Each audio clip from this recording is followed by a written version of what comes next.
Bonjour à tous et bienvenue sur Easily Bourse. Il ne t'aura pas échappé que nous sommes à l'aube d'une période de forte turbulence boursière sur fond d'incertitude politique et d'une éventuelle crise de la dette. C'est donc dans ces conditions que je te retrouve aujourd'hui pour une vidéo sur 3 opportunités à saisir dans ton PEA en ce mois de juillet 2024. Le CAC 40 depuis maintenant 3 semaines a amorcé une inflexion et commence une tendance baissière, ce qui laisse entrevoir quelques bonnes possibilités sur certains titres de qualité aux fondamentaux solides. En cette période, fais tout de même preuve de prudence car nul ne sait ce qui nous attend encore, même si tous les voyants commencent à passer au rouge. Tous les secteurs risquent d'être impactés et en particulier le secteur bancaire et celui de la consommation. N'oublie jamais que personne ne possède de boule de cristal et donc fais-toi ta propre opinion en évitant de te laisser influencer. Il ne s'agit ici que de pistes intéressantes à explorer selon mes propres analyses et ma sensibilité par rapport au marché. Pour ma part, je suis un investisseur long terme et j'ai décidé de continuer à investir via mes PEA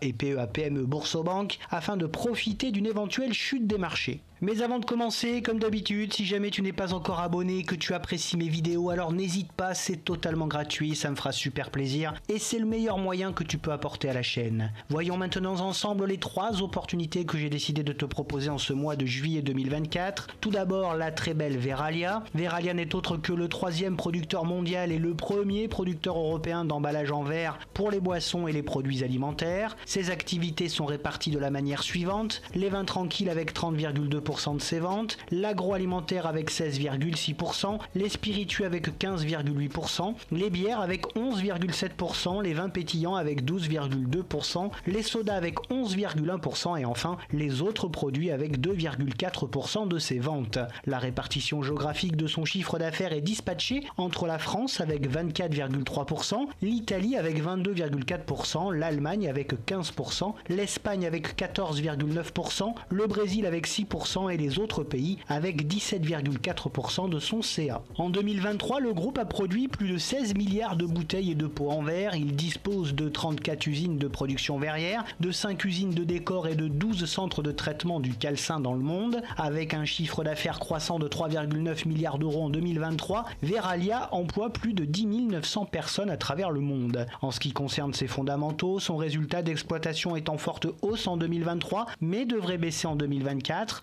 Sa rentabilité est bonne et voisine des 49,5% avec des marges supérieures à 19% en hausse. Son free cash flow est confortable et poursuit sa hausse. Sa dette est relativement stable et largement gérable par le groupe. Verallia est tout simplement le leader européen dans son secteur grâce notamment à un bon équilibre de son portefeuille client, sa belle capacité à ajuster sa production à la demande et sa politique drastique de réduction des coûts lui permettent de faire preuve d'une grande résilience. Toutefois, le fléchissement important de la consommation depuis fin 2023, les taux de change importants et les puissants mouvements de déstockage pénalisent le groupe à court terme ainsi que sa rentabilité. Cela reste tout de même un groupe très bien géré, leader dans son secteur et au pricing power important. La société conserve de très beaux fondamentaux et une profitabilité alléchante. Pour information, je suis actuellement actionnaire de cette magnifique société qui offre aux investisseurs une valorisation actuellement attrayante. Pour ceux intéressés, un premier point d'entrée sous 28 puis un second sous 24 euros serait appréciable, le plan étant de viser à nouveau à moyen terme les 40 puis les 45 euros. En seconde position vient l'incontournable LVMH. LVMH est en toute simplicité le leader mondial des produits de luxe. Son chiffre d'affaires par famille de produits se répartit comme suit: les articles de mode et de maroquinerie avec 48,9%, les montres et bijoux avec 12,7%, les parfums et produits cosmétiques avec 9,6%, les vins et spiritueux avec 7,7% et le solde du CA avec 21% concerne essentiellement ses activités de distribution sélective, les hôtels ou encore la presse. La répartition géographique de ses ventes s'articule autour de la France avec 7,9%, l'Europe avec 16,4%, le Japon avec 7,3%, l'Asie avec 30,8%, les États-Unis avec 25,3% et les autres pays avec 12,3%. Fin 2023, la commercialisation des produits est assurée au travers d'un réseau de 6097 magasins dans le monde avec un chiffre d'affaires en nette hausse de 86,1 milliards d'euros. En 2023, l'entreprise emploie plus de 192 300 employés. Côté chiffres, son résultat d'exploitation est en pleine croissance et se porte bien. Sa rentabilité est stable et supérieure à 26%, avec des marges confortables de plus de 26%. Son free cash flow est énorme, mais en légère baisse. En revanche, sa dette, bien qu'élevée, ne représente qu'une faible charge pour le groupe. C'est un groupe avec une position ultra dominante sur le marché du luxe, grâce à une excellente diversification et un portefeuille de marques impressionnant. Grâce à un management de qualité et à des acquisitions d'une efficacité redoutable, LVMH offre de beaux et solides fondamentaux. Néanmoins, ses activités connaissent une baisse de rendement, notamment aux États-Unis et en Chine, qui sont ses deux principaux marchés. De plus, sa forte dépendance au secteur maroquinerie et la chute des ventes de spiritueux sont un frein à sa croissance. Cette société est tout simplement le fleuron du luxe français, géré d'une main de maître par son PDG charismatique et dont la résilience est importante face à la baisse de la consommation. Pour information, je suis actionnaire de cette belle société que je conserve précieusement en portefeuille et renforce dès que possible. Le titre évolue actuellement proche de son oblique long terme, autour des 670-680 euros et non loin de sa moyenne à 200 jours. Si grosse correction, le titre pourrait aller chercher un support du côté des 645 euros, puis des 530 euros, mais cela me paraît peu probable. L'objectif pour ma part est un retour sur la première résistance des 730 euros pour aller chercher les 880 euros par la suite.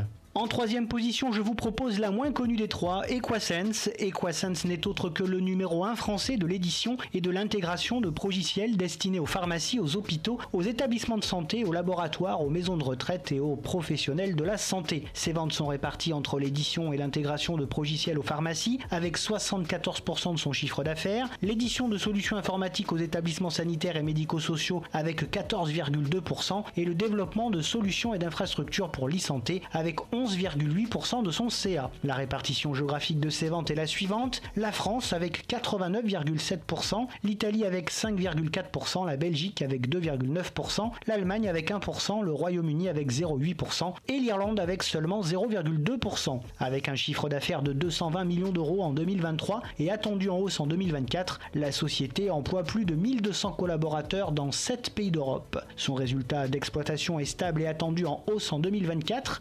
Sa rentabilité est voisine des 20 à 21%, avec des marges stables et supérieures à 25%. Son free cash flow est assez confortable dans le temps, avec une belle trésorerie en hausse. Cet acteur majeur européen de l'e-santé présente une offre très diversifiée et s'adresse à tous les professionnels de santé.